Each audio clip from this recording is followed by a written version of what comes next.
Now, let's look at how rail can help in transporting humans as well. Yes. And looking at the topography of our capital, Accra, and the fact that almost every piece of land available has already been used for some purpose, mostly residential purposes.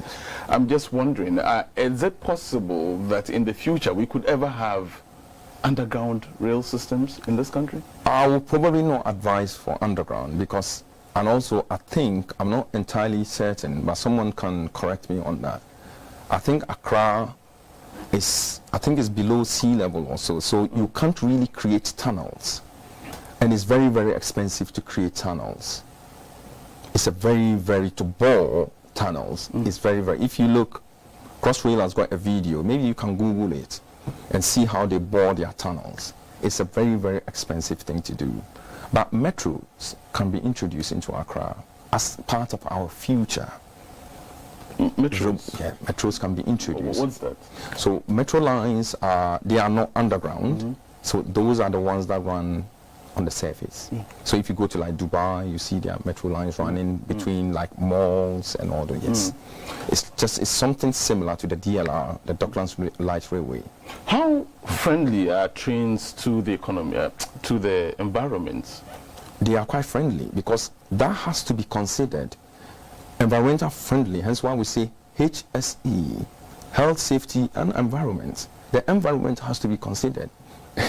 I did a project that we were building a new control center at Highgate on the Northern Line. You know, when we were putting the lighting in, they had some birds, and these were wildlife. And we were told that we need to keep our lighting levels to a point where it doesn't disturb the birds.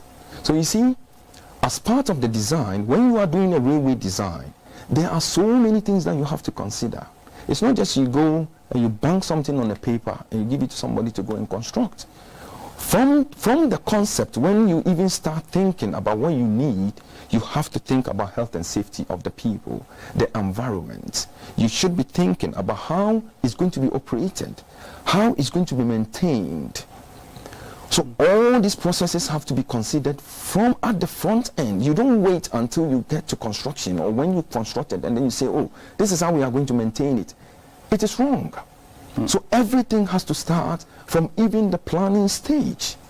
The environment, the people, because safety is key to the railway. So London Underground has a motto that says, safety is not a choice, it is a priority. And okay, so we are talking about the rail sector now. Yes. In other parts of the world, they've introduced a tram system. Did it come as a result of some perhaps failures that they might have found in the rail sector? So they had to look for a better alternative, and they came up with a tram system. Tell me the difference. The trams are all part of the railway. I mean, if we say, because it's all part of the transportation so the trams runs on the streets, as you can see, and they run on 25 kV. But to do trams, it will need a detailed engagement with all stakeholders, because you are looking at 25 kV running those trams. So when I say that, it's electrification. We are already struggling with electricity, so I don't know how we are going to bring that in, but that needs to be engaged. We need to engage GridCo, we need to engage the energy sector. There are so many things that we have to take into consideration to be able to bring tram systems into this. So my question is, so the tram probably was developed as a result of some... No, it's part of the planning. That's why I'm saying you need a strategic planning. It's part of the planning. It's part of, you have to look at the needs. You see, you can't just go and build a railway and say this is what the people need, or this is what is going to be useful to these people. You have to look at the system and see what is going to be, like in Accra, as I'm saying, underground is just going to be too expensive, and it's going to be very difficult to build undergrounds. So what is the alternative? And these are things that you have to go through optioneering, what we call optioneering. You look at the costs, you look at the risks associated with this via the expertise. And you have to engage with all stakeholders to see, is this thing feasible or not? Is that feasible? And so I was telling you, Crossrail was, the feasibility studies were done in the 70s. Because they knew that London was going to, the population was going to grow. They forecasted. So these are all things that we have to consider. So we look at maybe, let's say, Jamestown or Osu. Can we bring tram system within Osu?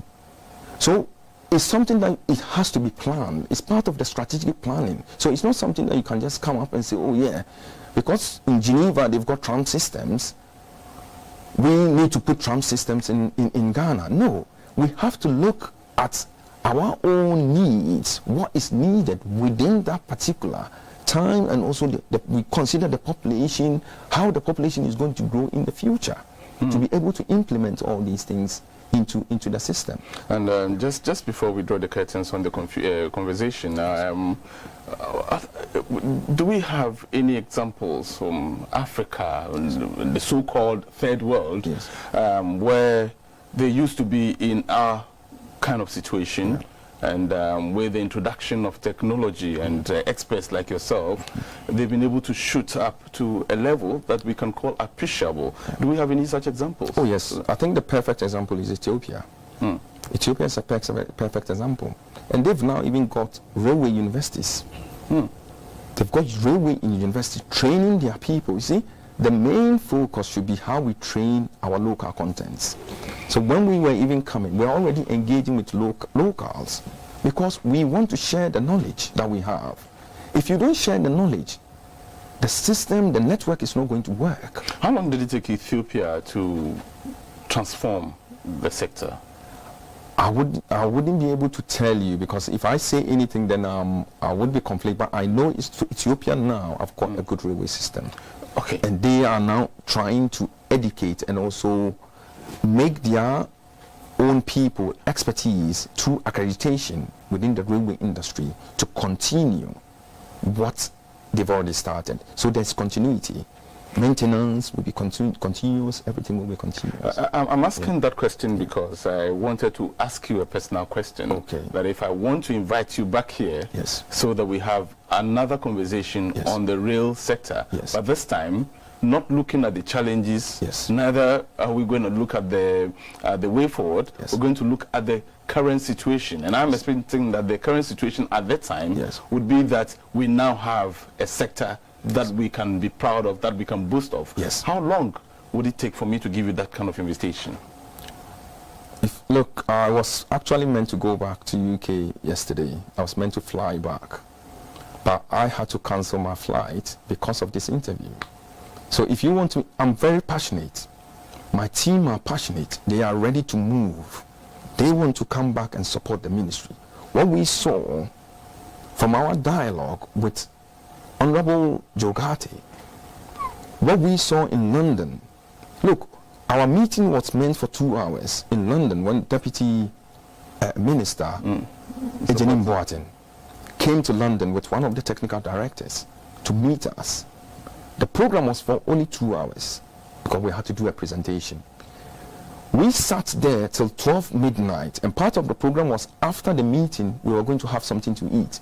The conversation was so intense, and look, everybody got so passionate because the minister didn't even want to go. You know, after we finished around 12 midnight, and some of us had to leave because they had to catch the last train home.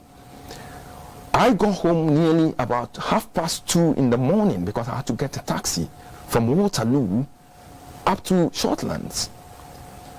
We ended up having to order, kebab chickens, and minister was holding his kebab, eating, and it was just, we said, these guys, they really want the railway. They want to see a developed railway in Ghana.